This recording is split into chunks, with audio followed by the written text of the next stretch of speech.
Welcome back to our channel. నేను మీ కావ్య. ఇవాళ మనతో గైనకాలజీ డాక్టర్ వసుంధర మేడం ఉన్నారు. ఒకసారి మాట్లాడదాం. మేడం నమస్తే. నమస్తే కావ్య. సో లాస్ట్ టైం కూడా మనం చాలా ఎడ్యుకేటెడ్ వీడియోస్ చేసాం. ఇవాళ కూడా చాలామందికి చాలా డౌట్స్ ఉంటాయి, కానీ ఓపెన్గా డిస్కస్ చేయలేని పరిస్థితి. కొంతమందికి ఇన్నోసెంట్గా పిల్స్ అట్లా వేసేసుకుంటారు. సో వాటి గురించి ఇవాళ మనం మాట్లాడుకున్నాం. ఏది period postponement pills? Yes. Period postponement pills అంటే హార్మోనల్ పిల్స్. అవి చాలా వరకు ఓవర్ ద కౌంటర్ మెడికేషన్ అయిపోయి మన ఇండియాలో అది పెద్ద ప్రాబ్లం అయింది. సో వాళ్ళకి ఎప్పుడు వేసుకోవాలి, ఎన్ని రోజులు వేసుకోవాలి, వాటిపైన కూడా పెద్దగా అవగాహన ఉండదు.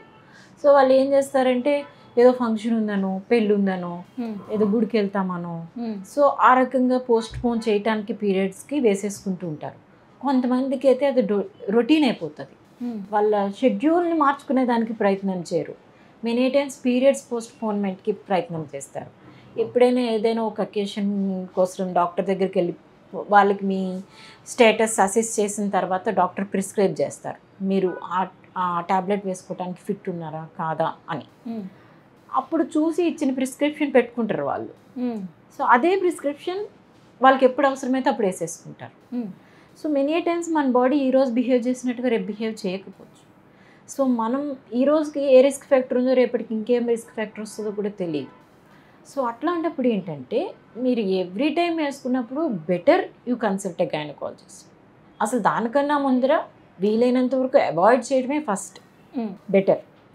అది లేదు, తప్పటం లేదు, వేరే ఆప్షన్ లేదు అని అన్నప్పుడు అప్పుడు కూడా మీకు తెలిసిన మెడిసిన్ అయినా కానీ, మీకు తెలిసిన డాక్టర్ అయినా కానీ బెటర్ ఒక్కసారి గైనకాలజిస్ట్ని కన్సల్ట్ చేసి వాళ్ళు మిమ్మల్ని ఎగ్జామిన్ చేసి ఆ డ్రగ్ మీరు తీసుకోవచ్చా లేదా, ఎంతవరకు తీసుకోవచ్చు, ఎంతవరకు సేఫ్, ఎంతవరకు సైడ్ ఎఫెక్ట్స్ వస్తాయి అన్నది అసెస్ చేసుకొని వాడటం బెటర్. మేడం ఇక్కడ నాకు ఒక డౌట్. అంటే ఒక్క వన్ డే జరిగే పూజను, ఒక్క వన్ డే వెళ్ళే ట్రిప్పు, ఆ ఒక్కరోజు జరిగే పెళ్ళి ఇంపార్టెంటా, లేదంటే ఈ హార్మోనల్ బ్యాలెన్స్ కోసం వాడే ఈ పిల్స్ అంటే పోస్ట్పోన్ ఆఫ్ పీరియడ్స్ మోర్ ఇంపార్టెంటా? బేసికల్లీ ఎప్పుడైనా కానీ తప్పులు ఎప్పుడు జరుగుతాయంటే మనకి లాంగ్ టర్మ్ కాన్సిక్వెన్సెస్ ఆలోచించకుండా షార్ట్ టర్మ్ కాన్సిక్వెన్సెస్ అంటే షార్ట్ టర్మ్ అవుట్కమ్ హర్డిల్ని దాటే ప్రయత్నమే మన హ్యూమన్ లైఫ్లో ఎక్కువ ఉంటుంది.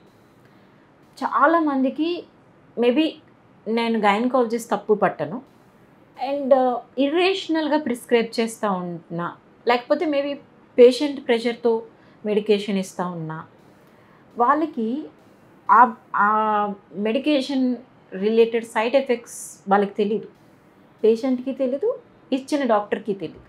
రీజన్ ఏంటంటే ఈ మెడిసిన్ వల్ల ఈ హార్మోనల్ థెరపీ ఏదైతే హార్మోనల్ పిల్స్ ఏవైతే ఉన్నాయో వాటికి first major side effect, dangerous side effect ఏంటంటే వీనస్ థ్రాంబో ఎంబోలిజం, అంటే గడ్డలు కట్టడం.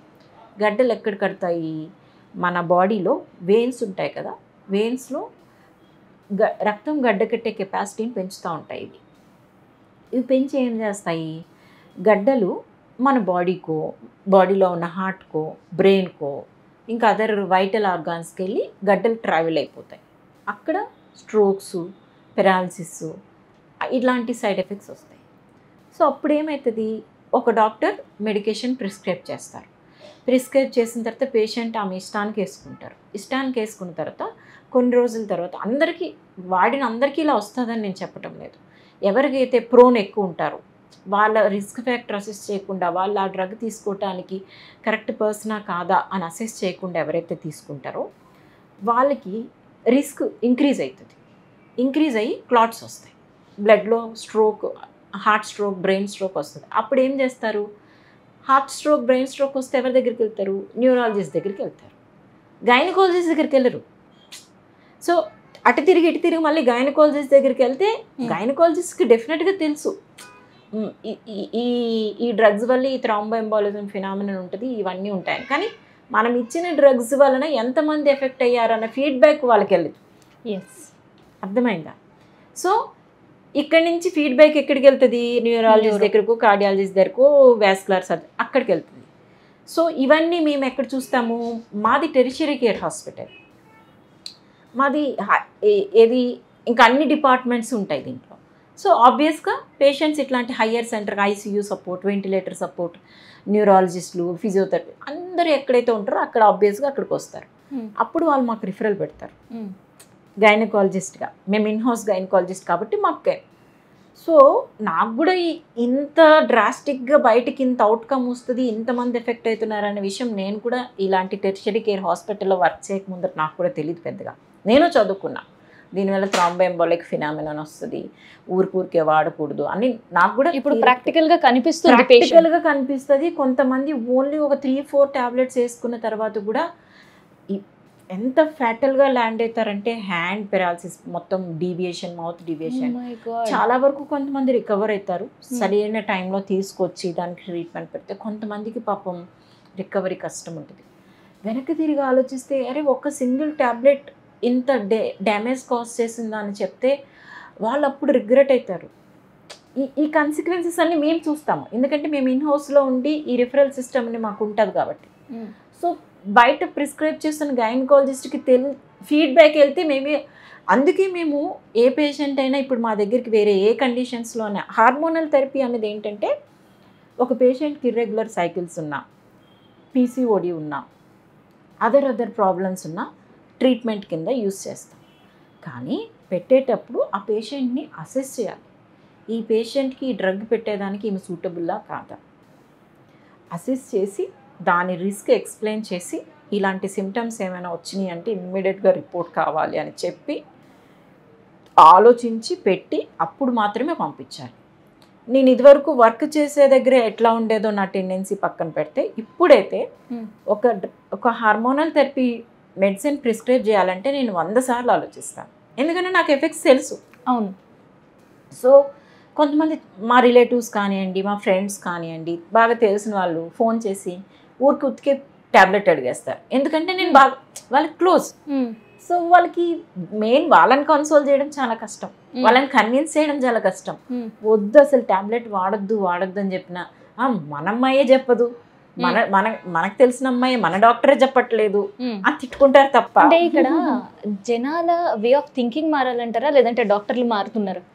అంటే ఇప్పుడు ఒక్కసారి ఒక డాక్టర్ మీరు చెప్పారు, వాళ్ళకి నాలెడ్జ్ పెంచడానికో లేదంటే దానిపైన అవగాహన చేయడానికి అసలు టాబ్లెట్లు అంటే ఒక్క మాటలు చెప్పాలంటే టాబ్లెట్ ఎట్లా వాడేస్తున్నారు అంటే జ్వరం వస్తే పారాసిటమాల్ ఎట్లనో అట్లే వాడేస్తున్నారు. ఒక డాక్టర్ రిస్ట్రిక్ట్ చేస్తే ఇమీడియట్ నెక్స్ట్ డాక్టర్ దగ్గరికి వెళ్తారు, లేకపోతే వాళ్ళకి తెలిసిన వాళ్ళని అడుగుతారు, లేకపోతే మెడికల్ షాప్ వాళ్ళని అడుగుతారు. బేసిక్ ప్రాబ్లం ఇక్కడ over the counter medication prescription లేకపోయినా దొరికేస్తుంది. సో అక్కడ ప్రాబ్లం వస్తుంది. సో ఏంటంటే దీనికి ఎక్కడ ఎండ్ చేయాలి అని అంటే ఫస్ట్ పేషెంట్ ఎడ్యుకేషన్ అనేది చాలా ఇంపార్టెంట్. పేషెంట్ తెలుసుకోవాల్సింది ఏంటంటే ఏ డ్రగ్ కూడా అవసరం లేని ఇండికేషన్కి వేసుకోకూడదు, ఈవెన్ పారాసిటమాల్ అయినా కానీ. ఈ డ్రగ్ వల్ల ప్రతి డ్రగ్కి ఒక ఎఫెక్ట్ ఉంటుంది, ఒక సైడ్ ఎఫెక్ట్ ఉంటుంది. ఎఫెక్ట్ మనకు అవసరమా ఎక్కువ, సైడ్ ఎఫెక్ట్ ఎక్కువ అవసరమా అంటే రిస్క్ బెనిఫిట్ రేషియో చూసుకోవాలి. అలా చూసుకొని మనకి అవసరం లేదు, మన షెడ్యూల్ని పోస్ట్పోన్ చేయడమో, షెడ్యూల్ని మన పీరియడ్కి తగ్గట్టుగా అడ్జస్ట్ చేసుకోవడమో చేసి ఎంత పాసిబుల్ అవాయిడ్ చేస్తే అంత మంచిది. ఒకవేళ కొన్ని కండిషన్స్లో తప్పక ట్రీట్మెంట్ పెట్టాల్సి వస్తుంది, ఎందుకంటే వాళ్ళకి రిస్క్స్ కన్నా బెనిఫిట్స్ ఎక్కువ ఉంటాయి, వాళ్ళకి డాక్టర్సే పెడతారు. అట్లాంటి సిచ్యువేషన్స్లో అవాయిడ్ చేయలేము.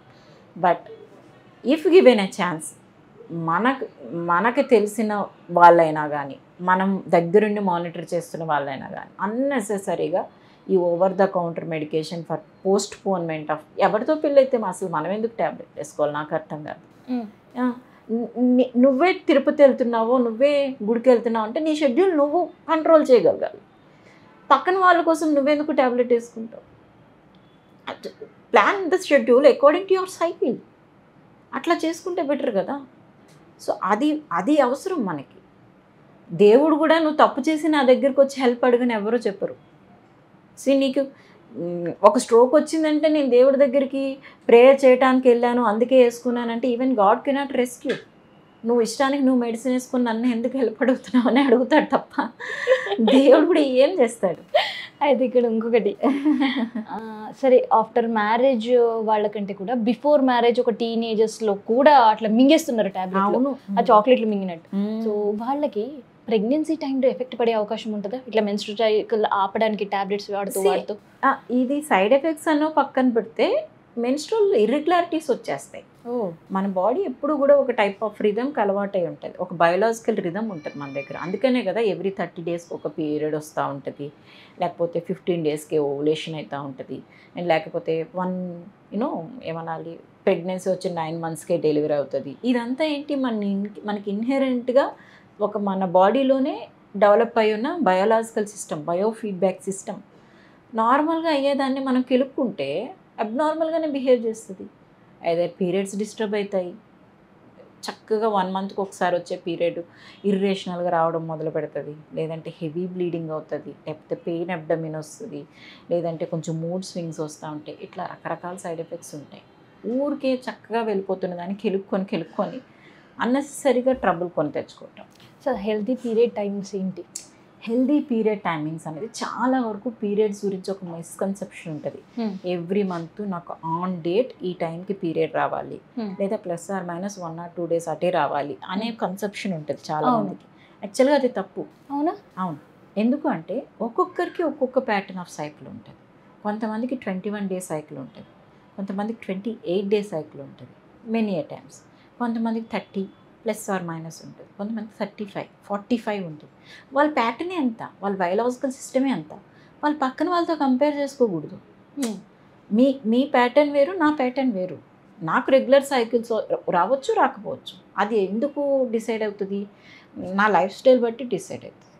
నేను మంచిగా రోజు యాక్టివ్గా ఉండి, మంచి ఫుడ్ తీసుకొని, స్ట్రెస్ ఫ్రీగా ఉండి, నాకు జెనెటిక్గా ఇంకేం ఇష్యూ లేదంటే నాకు డెఫినెట్గా సైకిల్ ప్యాటర్న్ బాగానే ఉంటుంది.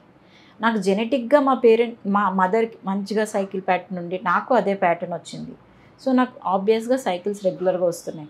నేను నా ఇష్టానికి పోయి జంక్ ఫుడ్ తినడము, యాక్టివిటీ తగ్గించేయటము, ఇష్టానికి హార్మోనల్ సైకిల్స్ పెడితే ఆల్రెడీ గాడ్ ఇచ్చిన మంచి బయోలాజికల్ ఫీడ్బ్యాక్ సిస్టమ్ని నాకు నేనే దెబ్బ చేసుకుంటున్నాను. సో ఆబ్వియస్గా సైకిల్ ప్యాటర్న్ డిస్టర్బ్ అవుతుంది. సో ఒక్కొక్కరిది మనకు ఉండే జెనెటిక్ స్ట్రక్చర్ పైన, మన యాక్టివిటీస్ పైన, మన లైఫ్ స్టైల్ పైన సైకిల్స్ అనేవి డిపెండ్ అయి ఉంటాయి. సో ఒక్కొక్కరికి ఒక్కొక్క ప్యాటర్న్ ఉంటుంది. దాన్ని మనం హెల్తీగా ఎంత మెయింటైన్ చేయాలి, యాక్సెప్ట్ చేయటం చాలా అవసరం. మనది ఈ ప్యాటర్న్ ఆఫ్ సైకిల్ అనేది యాక్సెప్ట్ చేయాలి. లేదు నాకు టైంకి ఈ డాట్కి పీరియడ్ వచ్చేసేయాలి, లేదంటే నేను మెడిసిన్ వేసేసుకుంటా, ట్యాబ్లెట్ వేసేసుకుంటా, డాక్టర్స్ దగ్గర తిరిగేస్తా, డబ్బులు ఖర్చు పెడతా, అట్లా వద్దు. నీ body is different, your body is behaving in its own pattern of cycle. You accept that. అన్నెసెసరీగా ట్రబుల్ కొని తెచ్చుకోకూడదు. సో ఎప్పుడు మనం కాన్సన్ట్రేషన్గా డాక్టర్ని కలిసే పరిస్థితి, అంటే సపోజ్ ఒక 24 days ఆఫ్ సైకిల్ అనుకోండి, నెక్స్ట్ డే 45 daysకి లేదంటే 30 daysకి అట్లా వచ్చినప్పుడు కలవాల్సి ఉంటుందా? Yes, even 30 days 45 days cycle వచ్చి మీరేం మెడిసిన్ లేకుండానే స్పాంటేనియస్గా సైకిల్ వస్తుంది, ఇబ్బంది కావటం లేదు, పీరియడ్స్ సాఫీగానే వెళ్ళిపోతున్నాయి, 3-4 days అయిన తర్వాత స్టాప్ అయిపోతున్నాయి, హెవీగా బ్లీడ్ కావట్లేదంటే యూ స్టిల్ కెన్ యాక్సెప్ట్. మనకి బాడీలో హెడేక్ వస్తుంది, రీజన్ ఏముంటుంది, మెనీ టైమ్స్ హెడేక్ వస్తుంది, వీలైతే రెస్ట్ తీసుకుంటాం, లేదంటే సింపుల్ పారాసిటమాల్ ట్యాబ్లెట్ వేసుకుంటాం, అప్పటికీ తగ్గకపోతే డాక్టర్ దగ్గరికి వెళ్తాం. This is a kind of same phenomenal. మనకి పీరియడ్ రాలేదు, వెయిట్ చేస్తాం, ఒక 15 days వెయిట్ చేస్తాం, 20 days వెయిట్ చేస్తాం, మన యాక్టివిటీస్ ఏమైనా తక్కువ ఉన్నాయేమో అని కొంచెం ఎక్సర్సైజ్ యాక్టివిటీ పెంచడానికి ట్రై చేస్తాం, కొంచెం హెల్తీ న్యూట్రిషియస్ ఫుడ్ తినడానికి ట్రై చేస్తాం. వర్కౌట్ అయిందా? ఓకే. వర్క్ కాలేదా? డాక్టర్ దగ్గరికి వెళ్తాం. వన్స్ ఇన్ 2 months 3 months కూడా రావటం లేదంటే it is not a good sign. మన ట్యాబ్లెట్ వేసుకుంటేనే పీరియడ్ వస్తుంది, లేకపోతే రావటం లేదు, no matter how many months అంటే that is a bad sign. So అప్పుడు మనం అసలు ఎందుకు అంత ఇర్రెగ్యులర్గా పీరియడ్స్ అవుతున్నాయి, మనకి ఇంటర్నల్గా ఏంటి ప్రాబ్లం, ఎక్స్టర్నల్గా మన బిహేవియరల్ ప్రాబ్లమ్స్ ఏంటి, మన లైఫ్ స్టైల్ ప్రాబ్లమ్స్ ఏంటి, మనల్ని మనం అసెస్ చేసుకొని ట్రీట్మెంట్ తీసుకుంటే డెఫినెట్గా మన బాడీ సిస్టమ్ ఒక రిథంలో పనిచేస్తుంది. So thank you ma'am. So చాలామందికి చాలా డౌట్స్ ఉంటాయి ఇందులో, ఒక్కొక్కసారి చెప్పరు, ఇంకా మ్యాక్సిమం గూగుల్లో సెర్చ్ చేసేస్తుంటారు.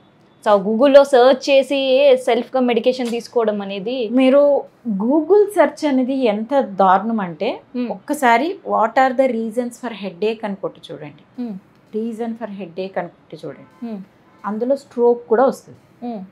అంటే మనకి ఇంకా ఇంపెండింగ్ స్ట్రోక్ ఉంది అంటే నువ్వు నెక్స్ట్ మినిట్ చచ్చిపోతావన్న రీజన్ కూడా ఉంటుంది దాంట్లో. ఆ వర్డ్కి రిలేటెడ్ సిమిలర్ టాపిక్స్ అన్నీ ఇస్తుంది. అందులో ఏ టాపిక్కి మనం రిలేట్ అయ్యి ఉన్నామో మనం ఎట్లా కనుక్కుంటాం? అది మీ సబ్జెక్ట్ కాదు, అంటే నాన్ మెడికల్ సబ్జెక్ట్ కాదు. అది చేయటానికి మేము ఆల్మోస్ట్ 16 years 17 years 18 years చదువుతాం. మెడిసిన్ కెరీరే లెంగ్దీ కెరీర్, అందుకే చాలామంది విసిగిపోతారు. అంత 16 years చదివి బ్లడ్ పెట్టి రాత్రులు పగులు చదివి 16 years చదివి కూడా మాకు ఒక్కొక్కసారి కొన్ని అర్థం కాదు.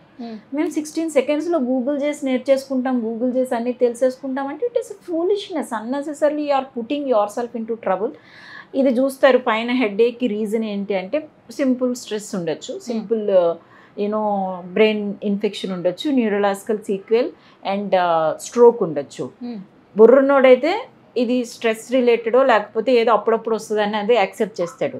మెనీ ఏ టైమ్స్ అందరూ నాకు బ్రెయిన్ ఇన్ఫెక్షన్ ఉందో, నాకు స్ట్రోక్ వచ్చేస్తుందేమో, లేకపోతే నాకు బ్రెయిన్లో క్లాట్లు పెరిగిపోయినాయేమో అదే థింక్ చేస్తారు. సో అప్పుడు మన ఓన్ యూనో యాప్రిహెన్షన్, ఫోబియాస్ ఇవి పెరిగి తలనొప్పి ఉన్న తలనొప్పి తగ్గిపోవాల్సింది కాస్త ఇంకొంచెం డబుల్ అవుతుంది. So this is the reason. Google చేయకూడదు అని చెప్పను, కానీ మనం ఇంటర్ప్రెట్ చేయగలిగితేనే గూగుల్ చేయాలి. మనం ఏదైనా దీని నుంచి మనకు అర్థమవుతుంది అంటేనే గూగుల్ చేయాలి, కానీ దాని నుంచి మనం మన సబ్జెక్ట్ కానిది మనం అనాలిసిస్ చేద్దాం అనుకోవడం అయితే తప్పు. సో ఇదనమాట. చాలామందికి అసలు పీరియడ్స్ టాబ్లెట్స్ వాడాలా వద్దా, వాడితే అసలు ఫర్దర్ ఎట్లాంటి ప్రాబ్లమ్స్ వస్తాయి, ఇట్లాంటివన్నీ డౌట్స్కి మేడం ఇంటర్వ్యూ ఒక క్లారిఫికేషన్ ఉందని నేను అనుకుంటున్నా. Thank you so much ma'am. Thank you.